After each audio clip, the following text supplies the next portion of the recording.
Hello guys, in this video I'll be sharing some Roblox Sailor Piece tips that I wish I knew when I started playing the game.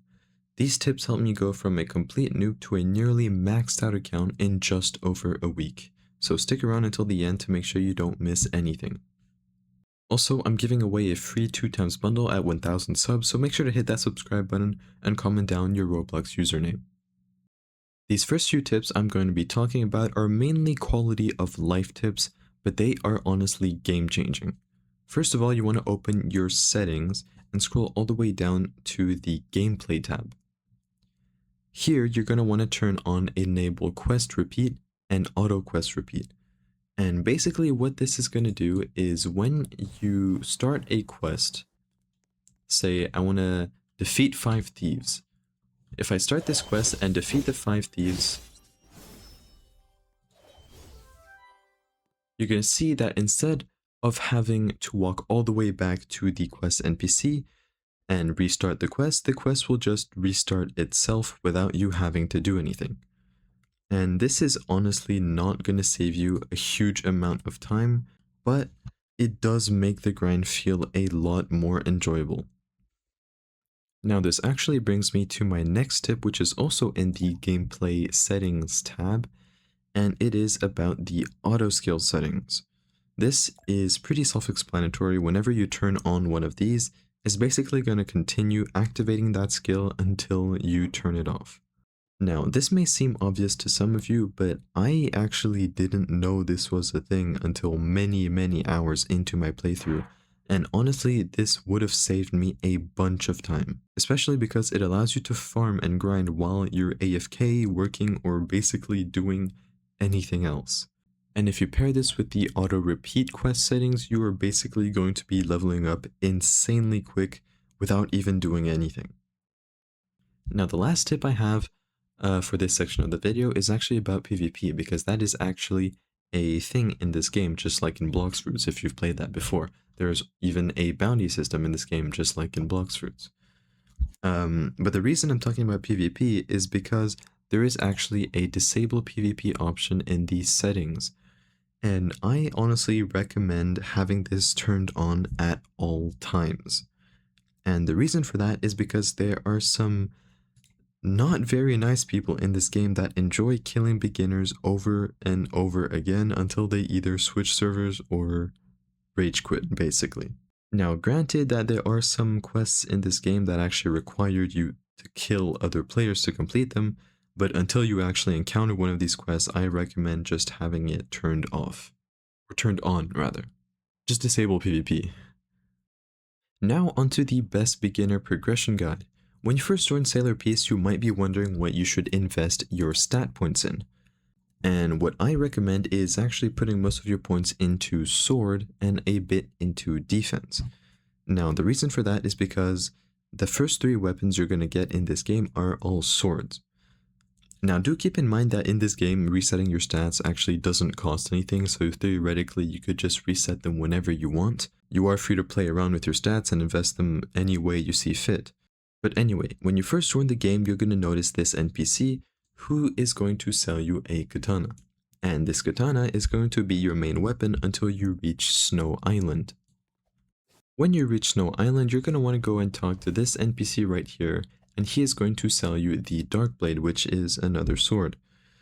And this sword is going to last you until Shibuya Island. Because when you reach Shibuya Island, you're going to go and talk to another NPC, which is this guy right here, the Griffin Seller, and he is going to sell you the Griffin, which is your 3rd sword. I personally think this is a super good sword for early game. It has some really good skills that make grinding a lot easier. Now you may be wondering what's the next weapon or power after Griffin. After this, there's actually a lot of different paths you can go. For example, you can get the Yuji power, or you can start working toward the Gojo or Sukuna powers. Or you could even just keep the Griffin and keep grinding.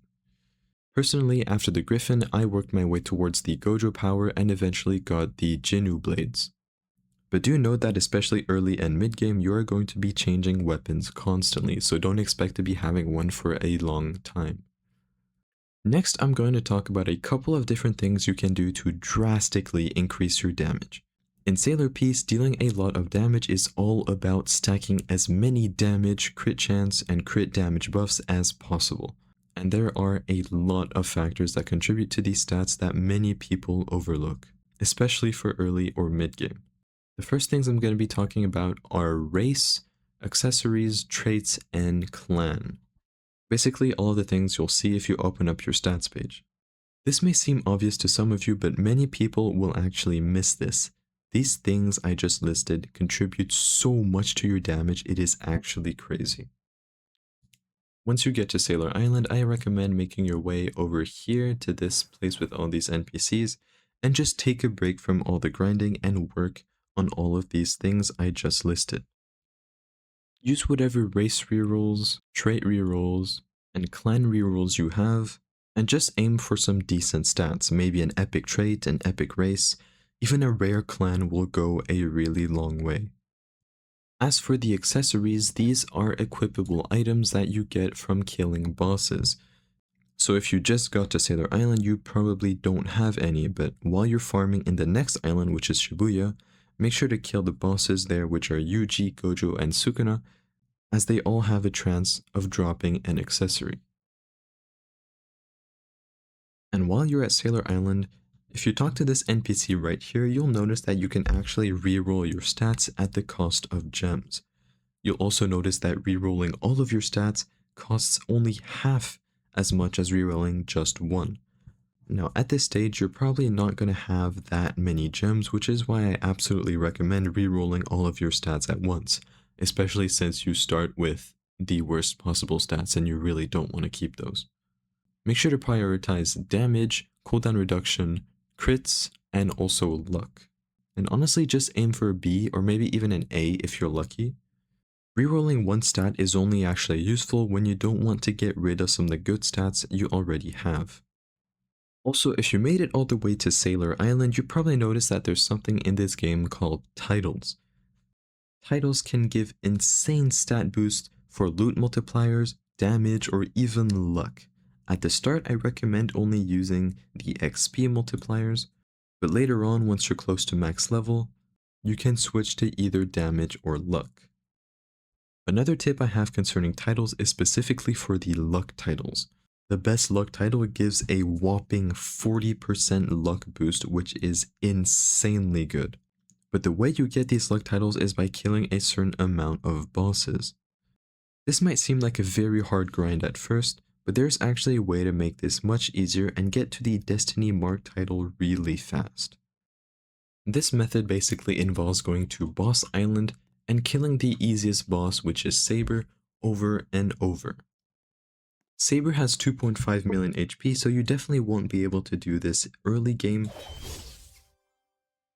but once you reach mid game and can 1 or 2 shot Saber, this should definitely be a priority. Now for my last tip in this video, I'm going to be showing you guys the best farming method in this game. Now keep in mind that this method technically isn't for beginners, but it is still good for you to know because if you keep playing Sailor Piece, you're going to be using this method quite a lot in the future. Now to do this method correctly, you're first going to need a Quake Fruit. Next, make your way to Shinjuku Island and go to this area right here, just about on this ledge. And finally, you're going to want to go to your settings and turn on Auto C skill.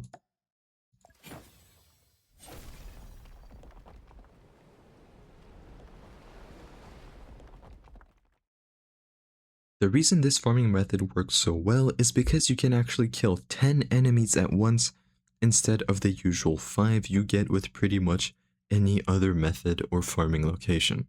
You get 5 from this group of enemies over here, and 5 more from this group of enemies over here. You can even pair this with the auto repeat quest setting for either one of these group of enemies to get even more gold and gems. This method is basically perfect for AFK farming, but do keep in mind that it does require you to be able to one-shot these enemies. If you can't, obviously the method won't work as good as it should. Also, another thing I thought was worth mentioning is that there is currently a 2x luck event going on, so you should absolutely make the most of that. But yeah, that's it for this video, guys. If you want some more Sailor Piece tips, maybe for mid-game or even late game, make sure to like and subscribe, and I'll see you in the next one. Thank you for watching.